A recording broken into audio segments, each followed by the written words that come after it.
Eu vou fazer aqui uma breve devocional para os irmãos que estão se achegando à nossa comunidade, para os pais que estão batizando seus filhos, para aqueles que estão fazendo a sua profissão de fé e para a igreja. Que esse momento seja um momento de renovação dos seus votos diante do Senhor, do seu compromisso diante do Senhor, da sua responsabilidade como discípulo de Jesus. Por isso eu gostaria que você prestasse atenção que essa palavra não é, poxa, se fulano tivesse aqui. Não, essa palavra é para você, para todos nós, para mim. Deus teve que tratar comigo. Por mais que seja um texto conhecido, teve que tratar comigo. Põe para mim aí a tela, meu sermão, breve sermão, tá bom? Abra aí em Marcos, capítulo de número 8, a responsabilidade do verdadeiro discípulo. Marcos, capítulo de número 8.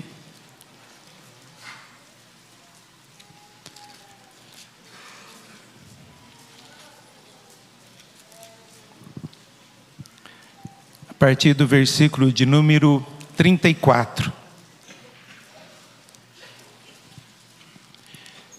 Diz assim a palavra do Senhor: Então convocando a multidão e juntamente os seus discípulos, disse-lhes: Se alguém quer vir após mim, a si mesmo se negue, tome a sua cruz e siga-me. Quem quiser, pois, salvar a sua vida, perdê-la-á. E quem perder a vida Quem quiser, pois, salvar a sua vida, perdê-la-á. E quem perder a vida por causa de mim e do Evangelho, salvá-la-á. Que aproveita o homem ganhar o mundo inteiro e perder a sua alma? Que daria um homem em troca da sua alma? Porque qualquer que nessa geração adúltera e pecadora se envergonhar de mim e das minhas palavras, também o Filho do Homem se envergonhará dele quando vier na glória de seu Pai com os seus anjos. Vamos orar? Senhor, nós te louvamos e te agradecemos por essa noite e pedimos que o Senhor fale ao nosso coração. O Senhor falou, ó Pai, a uma multidão nesse texto, desafiando, ó Pai, aqueles que queriam segui-lo. Que o Senhor desafie o nosso coração, que o Senhor venha acertar as arestas, ó Pai, venha tratar com o nosso coração, com a nossa vida, que nós saiamos, ó Pai, do comodismo, que nós possamos assumir a nossa responsabilidade de discípulo de Cristo, que nós não venhamos envergonhar do Senhor e nem envergonhar o Senhor, mas que a nossa vida seja uma vida que agrade e glorifique o Teu nome. Assim pedimos, ó Pai, fale ao nosso coração, ilumine o nosso entendimento, e que de maneira alguma eu venha empobrecer a Tua palavra, mas o Teu Santo Espírito fale através de mim, a Tua igreja. Assim oramos em nome de Jesus, amém. Glória a Deus. Queridos, se você der uma olhada no capítulo 8 todo, e a partir aqui no capítulo de número 9, esse texto se encontra num divisor de águas do ministério de Jesus. Jesus até aqui tem feito milagres, maravilhas, e as pessoas começam a saber quem é Jesus e seguir Jesus. E ele, vendo a multidão, ele faz um desafio. Porque Jesus não está interessado na multidão, Jesus está interessado em discípulos.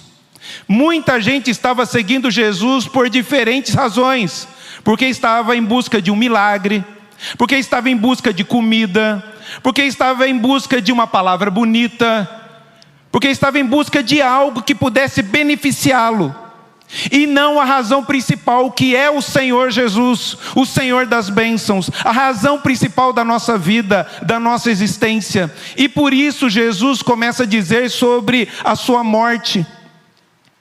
Qual era a missão dele, qual era a responsabilidade dele, o que ele veio fazer aqui.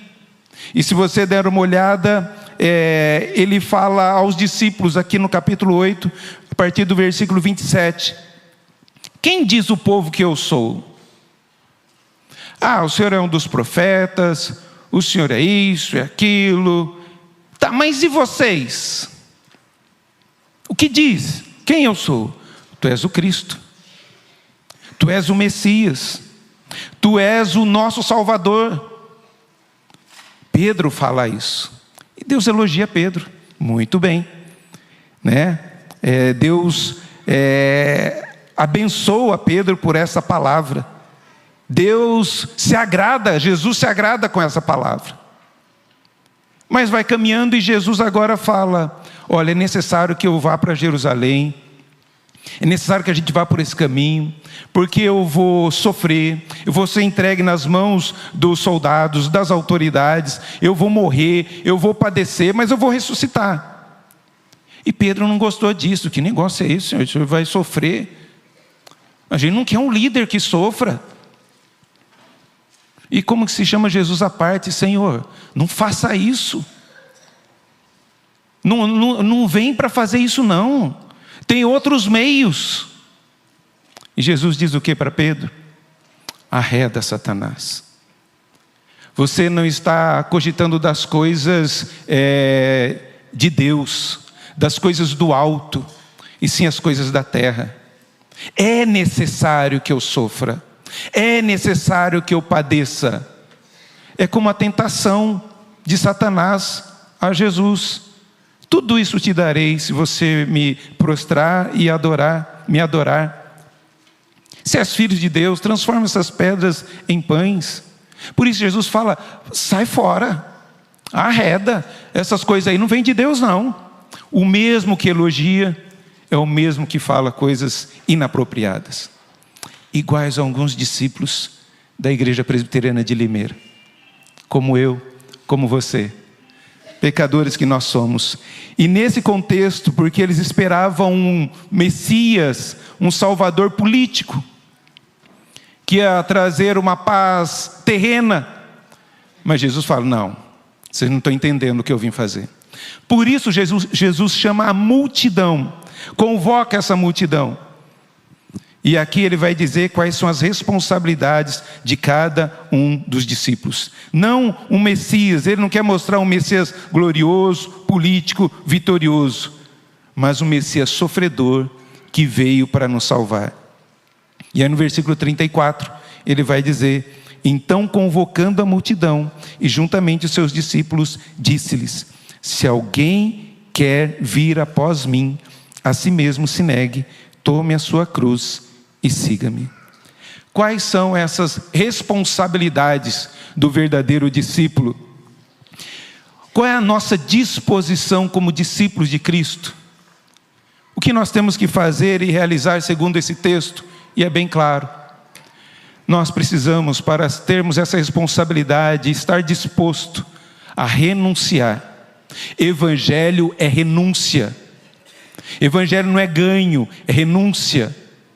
E se você não estiver disposto a renunciar, você não vai ser um discípulo de Cristo. Isso está muito claro no texto. Se alguém quer vir após mim, a si mesmo se negue.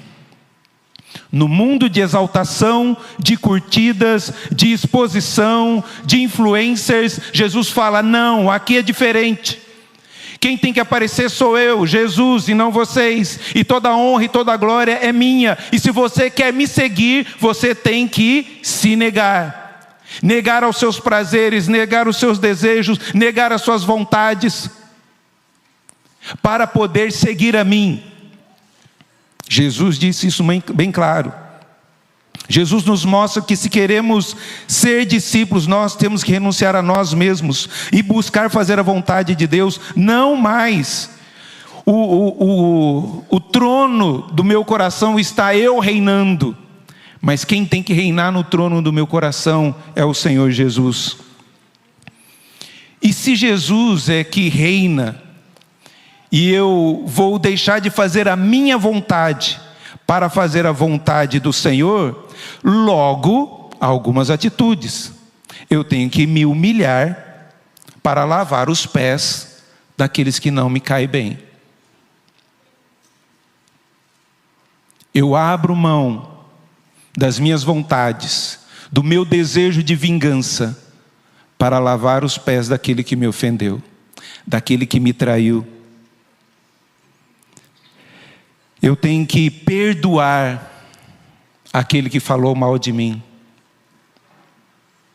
Eu tenho que perdoar aquela pessoa que me traiu. O meu desejo é esbofetear. O meu desejo é xingar. Mas eu nego as minhas vontades, porque a palavra de Deus me ensina a perdoar. A palavra de Deus me ensina a reconciliar. A palavra de Deus em Romanos 11, capítulo 6, versículo 12. Considerem-se, pois, mortos para o pecado, mas vivos para Deus. Eu morro para o pecado e vou fazer a vontade do Senhor. Ele me chama a fazer isso. Você quer ser discípulo de Jesus? Você tem que estar disposto a renunciar à sua vontade. Eu não. Eu não vou fazer isso. Mas você não sabe, pastor, você não sabe o que ele fez para mim. Você sabe o que você fez para Jesus? No entanto, ele te perdoou. No entanto, ele te ama. No entanto, ele quer começar uma nova história contigo. Negue a si mesmo. Essa é a palavra, essa é a instrução. Considerem, pois, mortos ao pecado, mas vivos para Deus. Se você não estiver disposto a negar a si mesmo, você que quer se tornar membro dessa igreja, dá tempo de desistir. Dá tempo de desistir.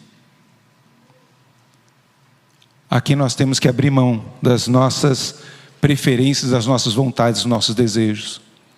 Segundo, estar disposto a tomar a cruz. Não bastasse negar a nós mesmos, agora eu tenho que tomar a cruz. E cruz não é algo, um emblema bonito, algo belo. Aqui está falando da cruz romana. É eu tomar essa cruz. É eu andar com essa cruz no meio das pessoas e sendo zombado por elas. Lembrando que esse era o processo. Eu tomava a cruz, as pessoas zombavam, cuspiam, batiam. E eu levava aquela cruz onde eu ia ser crucificado.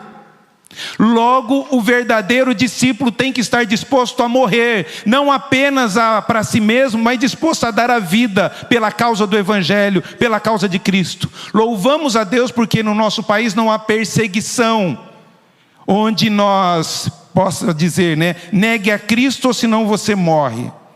Mas há outras perseguições ou outros amores no nosso coração que possam impedir a gente de levar a cruz. Talvez você tenha a proposta de um emprego muito bom, vai ganhar muito bem, vai trazer solução para muitos problemas que você tem. No entanto, você tem que abrir mão do culto, da adoração ao Senhor. Talvez você vai ter que abrir mão de alguns amores. E eu já ouvi, uma moça falou para um jovem da igreja, namorando, e ele queria vir à igreja, a menina não queria. E ela falou, ou eu, ou a igreja. Ele preferiu a igreja do Senhor Jesus. Talvez você tenha que abrir mão de algumas coisas em prol do Evangelho. Isso é levar a cruz. Viver, não se envergonhar de Cristo, e nem causar vergonha ao Evangelho de Cristo. Que as pessoas venham zombar mesmo pela sua ética, por seu proceder correto, por não entrar nas falcatruas de todo mundo. O verdadeiro discípulo abre mão, às vezes, de benefícios por amor a Cristo, para que não venha envergonhar o nome do Senhor Jesus. Nós somos chamados para isso, queridos. Deus nos chama para isso. Ser discípulo não é apenas professar doutrinas certas, mas seguir Cristo crucificado, é negar a nós mesmos, é tomar a cruz. A vida cristã não é um convite a um parque de diversões, mas uma jornada de renúncia e morte. Essa cruz, obviamente, não é doença. Tem que levar essa cruz. Não é o casamento. Nossa, esse casamento é uma cruz. É a sogra. Nossa, minha cruz tem que levar. Não, é estar disposto a morrer em prol do Evangelho. Logo, eu dou a vida pela minha sogra, eu dou a vida pela minha esposa, eu dou a vida pelos meus filhos, eu dou a vida pela causa do Evangelho, para que o nome do Senhor Jesus seja honrado e glorificado. Se você não está disposto, ainda dá tempo de desistir. E se você não tem vivido assim, por favor, escreva uma carta: pastor, não quero ter essas responsabilidades. Pede para sair. Pede para sair. Porque nosso desejo, o desejo do Senhor Jesus aqui, não é encher a igreja de pessoas, mas encher a igreja de discípulos. E queremos andar com discípulos. Discípulos falham, mas querem acertar sempre nessa caminhada diante do Senhor. Gálatas 2:20 fala: eu estou crucificado com Cristo, logo já não sou eu quem vivo, mas Cristo vive em mim. Eu estou crucificado, logo eu não posso sair para esbofetear, logo eu não posso sair para trair, logo eu estou crucificado e quero fazer a vontade do meu Senhor. E por último, disposto a seguir Jesus. Vocês viram que antes de falar, você quer me seguir? Ele não falou, segue-me e agora você faz isso, não. Antes de você me seguir, pensa bem. Você tem que se negar e tomar a cruz. Você está disposto a isto? Então agora disponha e segue-me. Seguir a Jesus é imitar a Jesus. Seguir a Jesus é estar perto de Jesus. Seguir a Jesus é ouvir as palavras de Jesus e praticar essas palavras. É isso imitar a Jesus. É amar como Jesus amou. É perdoar como Jesus perdoou. É ter misericórdia como Jesus foi misericordioso. É aborrecer coisas que Jesus aborrece. Isso é imitar a Jesus, isso é seguir a Jesus. E nós somos chamados para seguir a Jesus. Talvez Jesus é muito maravilhoso para você. Jesus é 10, Jesus é legal. Mas esse Jesus legal, 10, maravilhoso, cobra responsabilidades dos seus filhos. Perdoa as nossas ofensas, Senhor, assim como temos perdoado quem tem nos ofendido. Você tem perdoado como? Deus nos chama a amar como Ele amou, a seguir os seus passos, andar como Ele andou. Só depois de falar das implicações de ser discípulo é que Jesus disse: siga-me. Jesus não quer enganar ninguém. Eu não sabia. É isso mesmo? Tem essas implicações? Então você está sabendo agora. Dá tempo de desistir. Que fique bem claro aos novos membros e aos membros dessa igreja que Jesus busca discípulos. E não igreja cheia de gente e sem nenhum discípulos. Que Deus tenha misericórdia de nós. Cumpra as suas responsabilidades. Negue a si mesmo, toma a sua cruz e siga-me. Se não é isso que você quer, coloque-se diante do Senhor. Arrependa do seu pecado. Busque e deseje ser um discípulo de Jesus. Mas se você quer ser um discípulo de Jesus, você precisa estar disposto a negar a si mesmo. Você precisa estar disposto a sofrer pela causa de Jesus e por causa de Jesus. Você precisa estar disposto a imitar os passos do Senhor Jesus. Porque ser discípulo começa com renúncia. Quem é o dono da sua vida? Quem governa a sua história? Quem conduz as suas motivações? Você faz o que faz para a glória de Deus ou para a sua própria glória? Você faz o que faz com espírito de servo? Você faz o que faz para ser instrumento de bênçãos nas mãos do Senhor? Se você está disposto a fazer isso, se você quer assumir essa responsabilidade, hoje é dia de assumirmos compromisso. Senhor, eu quero me batizar. Senhor, eu quero fazer minha profissão de fé. Senhor, tenho sido um discípulo relaxado, mas hoje eu quero andar diante do Senhor com responsabilidades. Muitos querem apenas o glamour, né? O glamour aí do Evangelho, mas não a cruz de Cristo. Querem os milagres, mas não a renúncia. Querem prosperidade e saúde, mas não arrependimento. Querem o paraíso na terra e não querem a bem-aventurança do céu. Para nós termos o céu, querido, nós temos que nos renunciar, tomar a cruz, imitar a Cristo, ser seguidor verdadeiro de Cristo Jesus. Que Deus tenha misericórdia de nós. Nos ajude a viver como discípulos para a glória de Deus. Vamos orar? Santo e maravilhoso Deus, te louvo e te agradeço por essa noite. E como a tua palavra, ó Pai, é dura, mas é dura para promover bênçãos maiores. O Senhor, nesse tempo aqui, ó Pai, vendo aquela multidão atrás de milagres, atrás de tantas coisas, menos de um compromisso sério contigo, o Senhor repreendeu eles. Vem nos repreender a cada dia, nos trazer, ó Pai, a memória, a responsabilidade do verdadeiro discípulo, de negar as nossas vontades, de tomar a nossa cruz, ó Pai, ainda que venham zombar de nós, e também, ó Pai, de imitar o Senhor. Que nós possamos, na tua palavra, ver o teu rosto, o que o Senhor fazia, para nós imitarmos. Abre os nossos olhos, Senhor, para contemplar as maravilhas da tua lei, as maravilhas do teu Filho, para que nós possamos imitar e sermos verdadeiros discípulos. Assim nós oramos, ó Pai, em nome de Jesus. Amém.